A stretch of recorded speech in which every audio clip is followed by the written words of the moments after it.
ഒറ്റ രാത്രി കൊണ്ട് കടപുഴകി വീണ രാജ്യത്തിന്റെ ഉപരാഷ്ട്രപതിയെ പിന്നീട് ആരും കണ്ടിട്ടേയില്ല.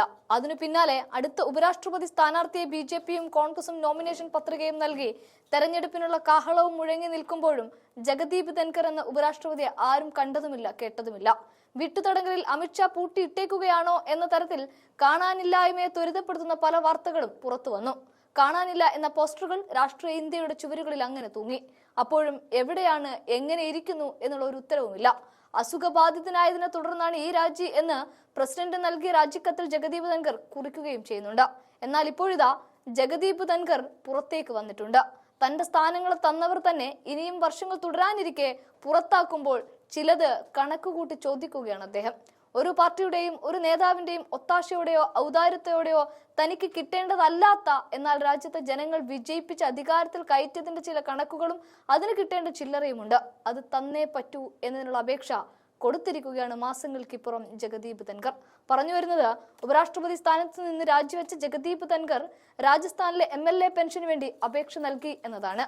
1993 മുതൽ 98 വരെ രാജസ്ഥാനിലെ കിഷൻഗഡ് മണ്ഡലത്തിലെ കോൺഗ്രസ് MLA ആയിരുന്നു ധൻകർ.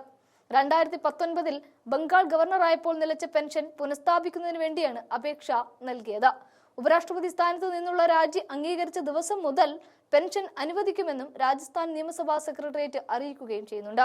42,000 രൂപയാണ് മാസം പെൻഷനായി ലഭിക്കുക. ധൻകറിന് MLA, MP, ഉപരാഷ്ട്രപതി എന്നീ നിലകളിൽ പ്രവർത്തിച്ചതിന് 3 പെൻഷന് അർഹതയുണ്ട് എന്ന് അധികൃതർ അറിയിച്ചു. ഒരു തവണ MP ആയിരുന്നതിനാൽ 45,000 രൂപയാണ് പ്രതിമാസം ലഭിക്കുക. മുൻ ഉപരാഷ്ട്രപതി എന്ന നിലക്ക് മാസം 2 ലക്ഷം രൂപ പെൻഷൻ ലഭിക്കും.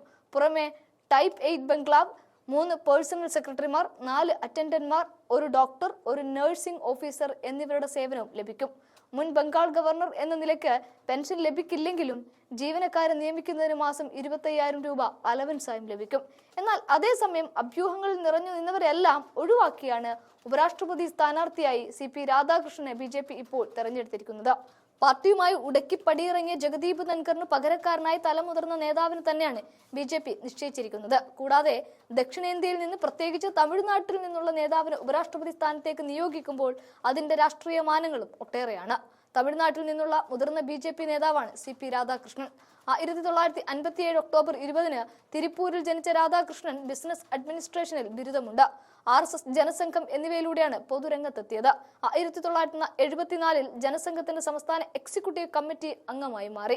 1996 തമിഴ്നാട് BJPയുടെ സെക്രട്ടറിയായി നിയമിതനായി. 1998 കോയമ്പത്തൂരിൽ നിന്ന് MP ആയി തിരഞ്ഞെടുക്കപ്പെട്ട് ദേശീയ രാഷ്ട്രീയത്തിൽ പ്രവേശിച്ചു. 1999 വീണ്ടും തെരഞ്ഞെടുക്കപ്പെട്ടു. ശേഷം ഇതാ ഇനി ഉപരാഷ്ട്രപതി പദത്തിലേക്കുള്ള തെരഞ്ഞെടുപ്പിനും നോമിനേഷൻ പത്രിക നൽകി കഴിഞ്ഞിരിക്കുകയാണ്.